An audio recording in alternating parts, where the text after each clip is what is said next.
정보와 이슈를 알기 쉽게 풀어드립니다. 대한민국 경제 고수와 함께 투자의 맥을 짚는 KBS 1라디오 경제쇼. 진행의 성기영 아나운서입니다.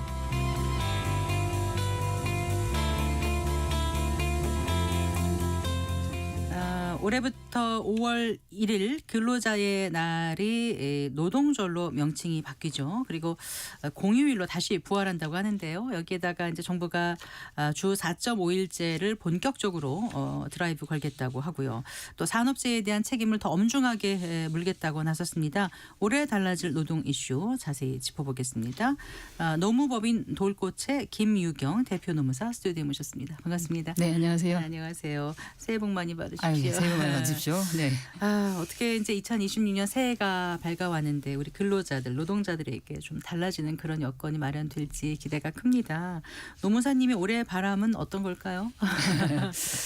뭐 개인적으로는 노동 네. 이슈가 워낙 많다 보니까 네, 많이 맞아요. 바빠질 것 같아서 예. 건강을 좀 챙겨야 될 것 같고요. 네.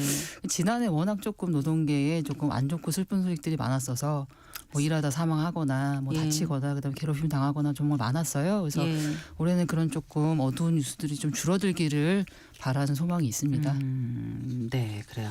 자, 그 지난해 새 정부 출범 이후에 유난히 그 노동 이슈가 터져 나왔었습니다. 특히 이제 이재명 정부 출범 이후에 강력하게 산업재해 근절 그 의지를 내세웠는데 그 이후에 이제 산재가 키워드가 됐고 또 노란봉투법 네. 이걸로 불리는 노조법 개정도 내내 뜨거웠습니다.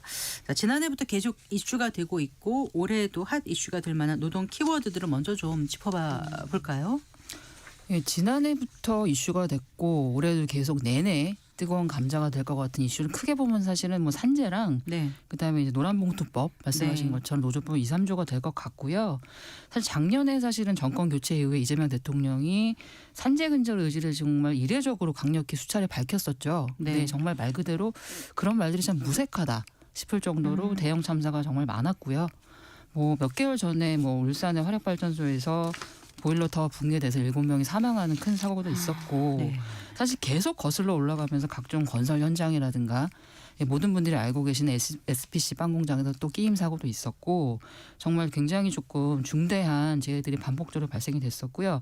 아무래도 올해 이런 이슈들은 계속 이어질 거고 그에 대한 어떤 정부의 근절 의지가 있기 때문에 네. 관련된 여러 가지 법제도 변화들도 있을 것으로 예상이 되고요. 네. 그리고 아무래도 지난해 1년 내내 노동계 초미의 관심사 노란봉투법이라고 불리는 네. 노조법 2, 3조 개정안이 드디어 국회를 통과했고 네. 이후에 시행령 입법 예고까지 지금 이제 이어지고 있습니다. 그래서 쉽게 말하면 이제 법상 사용자, 그 노조법 네. 2조상에 있는 사용자의 범위에 네. 그 실제적으로 어떤 그 노동자들을 이제 뭐 그 지휘 감독하는 노동 그 사용자의 범위에 네. 원청을 이제 포함을 시켰고 그래서 하청 노동자들이 기존에는 불가능했던 원청과의 직접 교섭을 할 수가 있게 됐다. 그러니까 2호라는 게 사용자의 정의를 근로계약 체결의 당사자가 아니더라도 그렇죠. 근로 조건을 네네. 실질적이고 구체적으로 집에 집에 결정할 수 있는 네네네. 지위에 있는 자로 확대했다. 네 맞습니다. 그게 이제 네. 2조인 거죠. 맞습니다. 네. 네, 그리고 3조의 경우에는 이제 네. 손해배상에 관련된 것들인데 네. 이 법 개정안이 3월 10일부터 이제 시행이 될 거예요. 근데 지금 이제 시행령 입법 예고 있었고 노동부가 이제 행정 해석 등을 이제 내놓고 있어서 네. 어떻게 구체적인 어떤 지침 등을 이제 만들고 있는데 관련한 논란들은 계속 이제 이어지고 있습니다. 네.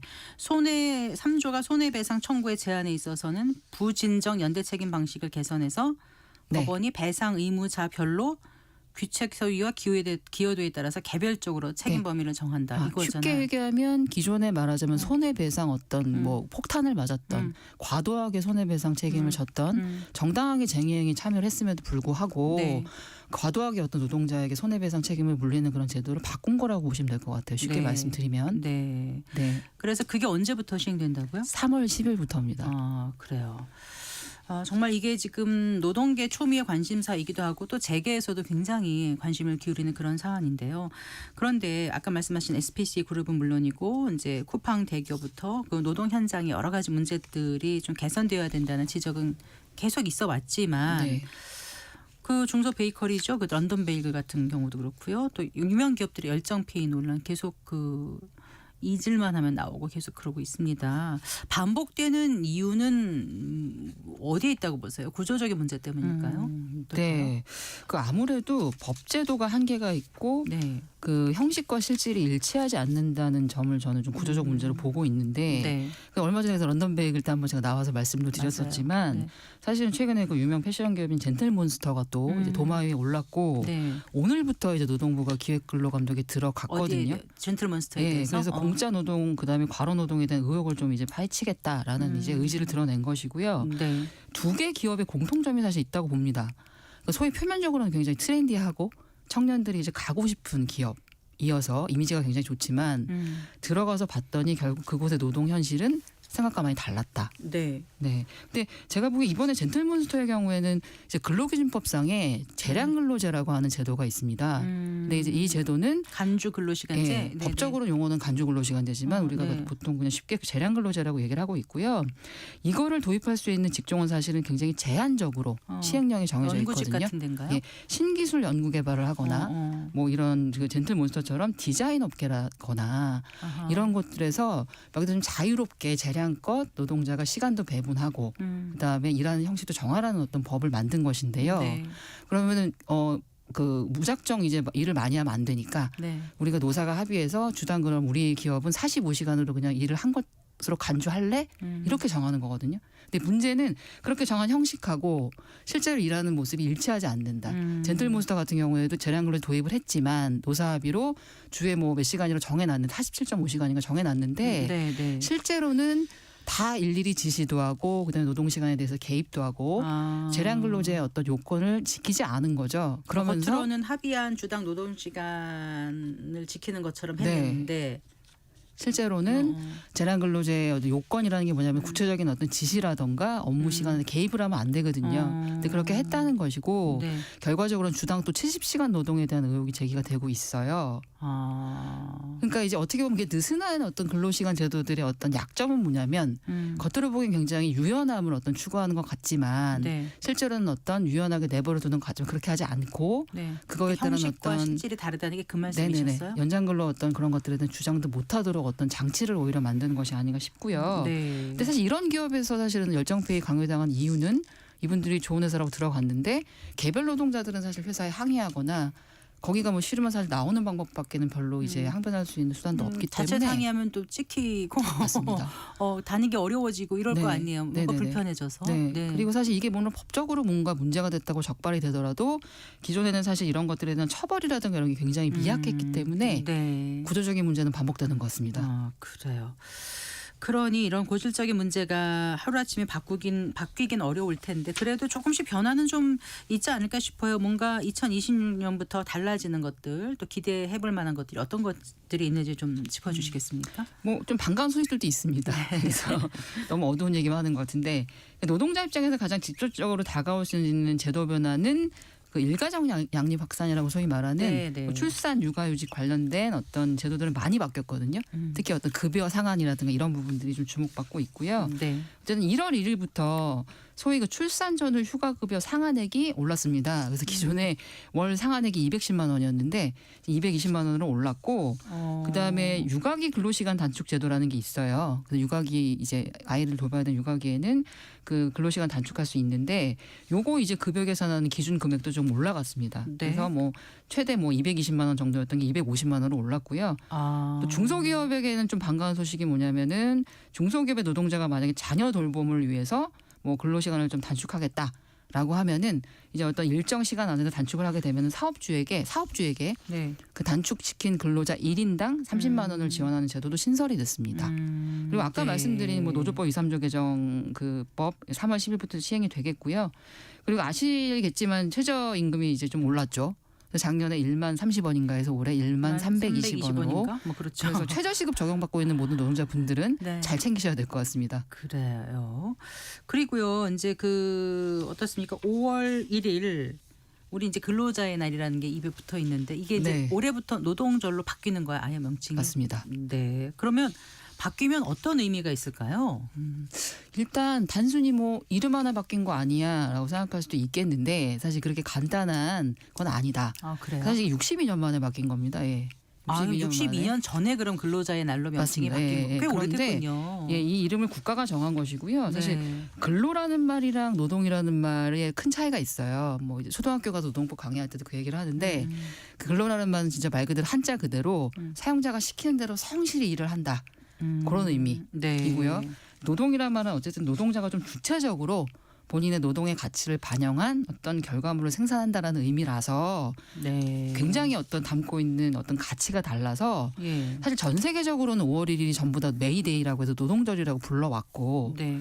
그 ILO 국제노동기구의 회원국들 모두가 뭐 워커스데이라든가 뭐 레이버스데이라는 말을 쓰고 있어요. 네. 우리나라만 상당히 어떻게 보면 조금 그 국가가 본래의 의미를 훼손하는 낡은 명칭을 고수해 왔던 거죠. 그래서 명칭 변경뿐만 아니라 이후에 어떤 이 말을 사용함으로써 노동을 바라보는 좀 전사회적 시각이 달라지는 큰 계기가 될 것 같고요. 네. 사실 뭐 그리고 최근에 김영훈 노동부 장관이 언급을 했었는데 만약에 정부가 이날을 법정 공휴일로 만약 지정까지 한다라고 네. 하면 관공서에서 일했던 공무원분들이 지금까지 못 쉬었는데 이날 이게 근로자의 날 제정에 관한 법률에 따른 이제 휴일이었던 건데 네. 그 법에 따르면 관공서 공무원들은 쉬지 못했었거든요. 네. 근데 만약에 이거를 법정 공휴일로 바꾸게 된다. 그러면 네. 공무원분들도 쉴 수 있게 되는 것입니다. 노동절 자체가 공휴일이 되는 거니까. 네. 아, 맞습니다. 네. 그런 변화도 있을 것으로 좀 예상이 되고 있습니다.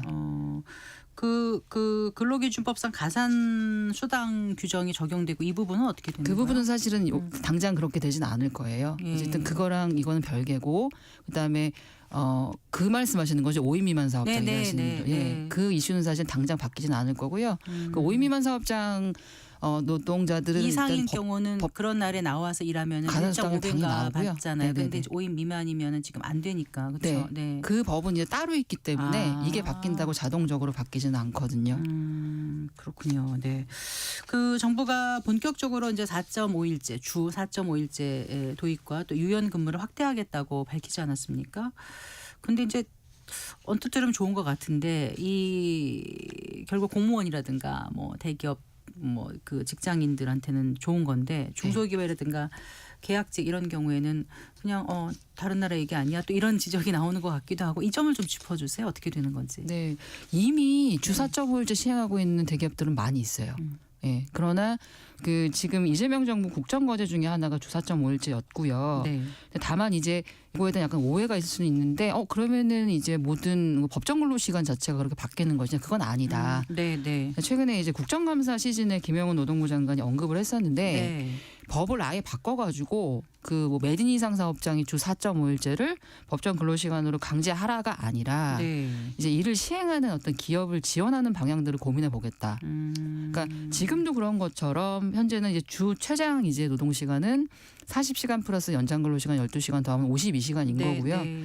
그 안에서 이미 4.5일제를 시행하는 기업이 많이 있는데 네. 만약에 규모가 작은 기업이 네. 우리가 이걸 자발적으로 시행하겠다.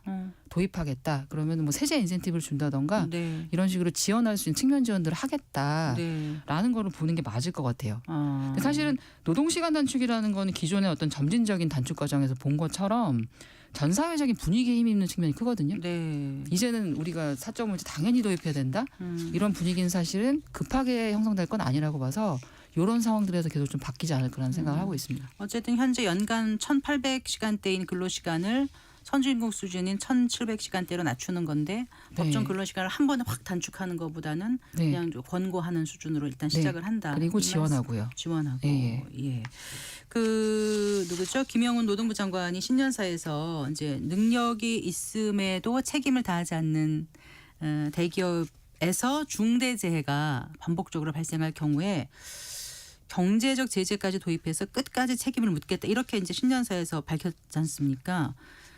어떻게 될까요? 이게 그렇게 가능해지는 건가요, 진짜? 굉장히 뭐 기다렸던 발언이겠죠. 뭐 아까 모두 말씀드린 것처럼 너무 네. 많은 사고들이 벌어지고 있고 제대로도 이제 해결이 안 돼서 계속 반복이 되고 있으니까요. 네. 그 24년도 6월에 발생했던 그 아리셀 공장 화재 참사 그 부분에 대해서 법원이 1심에서 대표에게 징역 15년이라는 중형을 선고했던 것은 굉장히 중대한 사례라고 보고 있고 갑자기 뭔가 드라마틱하게 이 산재 어떤 사망 통계가 줄어들 거라 생각하지는 않아요. 워낙 수십 년간 뭐 제대로 된 처벌도 없이 많은 것들이 용인돼 왔던 관행들이 있기 때문에 그렇게 변하지는 않겠지만 이런 식의 어떤 사례들이 한씩 생기고 있고 중대재해처벌법을 제대로 적용하려는 어떤 움직임들도 있기 때문에 저는 뭐 그에 따른 실질적인 변화도 조금씩은 새해에 좀 드러날 것으로 좀 보고는 있습니다. 네. 그 최근에 그 쿠팡의 개인정보 유출 문제로 이제 쿠팡의 노동 환경이라든가 또 그 산재 은폐 의혹도 지금 정부가 다시 들여다보고 있는 것 같더라고요. 이 문제는 어떻게 그 접근해야 된다고 보시는지요? 정말 쿠팡에 대한 의혹이라던가 문제 제기가 정말 끝없이 제기가 되고 있고 소위 뭐 개인정보 유출 사건이 탈팡으로 대변되는 어떤 소비자들 분노가 계속 끌어오르고 있는데 뭐 청문회에서도 확인됐지만 쿠팡에 대한 어떤 정부의 태도가 이번만큼 좀 단호해야 된다고 생각하고 있습니다. 그러니까 사실 쿠팡이 문제적 기업으로 부각된 과정이 하루아침은 아니거든요. 네, 네. 네, 과로로 사망한 노동자가 드러난 것만 29명이라는 거는 솔직히 굉장히 심각한 것인데 네. 그때 문제를 제대로 직시하지 못한 책임이 크다. 그래서 산재은폐라는 시도가 감히 가능했던 것도 산재 은폐. 예, 뭐 열심히 일한 흔적을 지워라 뭐 이런 지시가 있었다는 어떤 의혹들이 제기되고 있는 것인데 네. 그런 것들이 감히 가능했다고 보는 것이고요.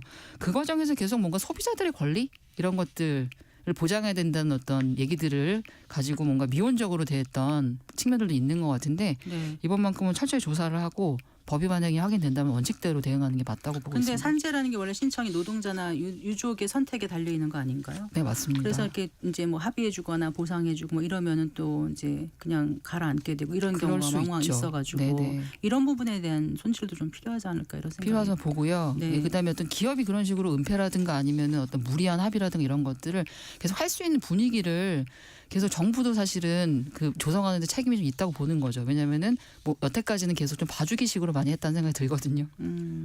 그래요. 그 이제 우리가 노동절로 이제 바뀌게 되지 않습니까? 그럼 한 번에 탁 바뀌는 건 아니지만 그래도 뭔가 좀 하나씩 나아간다는 생각은 하게 되는데 그 노무사로서 일하시면서 많은 분들을 만나보셨을 거 아니에요. 그 흔히 말하는 우리가 말하는 좋은 일자리 그런 건 어떤 걸까? 또 결국 이 노동자에게 좋은 일자리는 기업의 이해와는 완전 상충이 되는 것인가? 그러지 않는 접점을 찾을 수는 없는 것인가? 이런 고민을 하게 되잖아요. 네. 네, 그런 말씀을 좀 해주시면 좋겠어요. 네. 이 얘기로 한 30분 얘기하고 싶지만 네, 노동자에게 좋은 일자리가 기업에게도 이득이 되는 사회가 가장 살기 좋은 선진국이라고 생각하고 있습니다. 예, 네. 사실은 뭐 최근 그 AI 이슈 계속 나오고 있잖아요. 그래서 일자리 뺏기는 노동자도 많이 생기고 있고. 그래서 근데 결국 그런 분위기 속에서도 이제 기업 입장에서는 결국 노동자의 노동력이 없이는 이윤 창출은 불가능하다는 원칙은 똑같다. 사회는 변하고 있지만 그래서 뭐 일한 만큼 대우해주고 정당한 대가를 지급하는 그것이 당연히 원칙이어야 되고 기업 입장에서는 당장 비용 지출하는 것이 조금 손해인 것 같지만은 장기적으로는 기업이 성장하는 이제 중요한 걸음이 될 거라는 생각으로 노동자들을 대우해줘야 된다. 네. 그래서 새해에는 좀 그런 어떤 좋은 회사가 많아졌으면 하는 바람을 갖고 있습니다. 네. 오늘 말씀 잘 들었습니다. 고맙습니다. 네. 노무법인 도울꽃의 김유경 대표 노무사와 함께했습니다.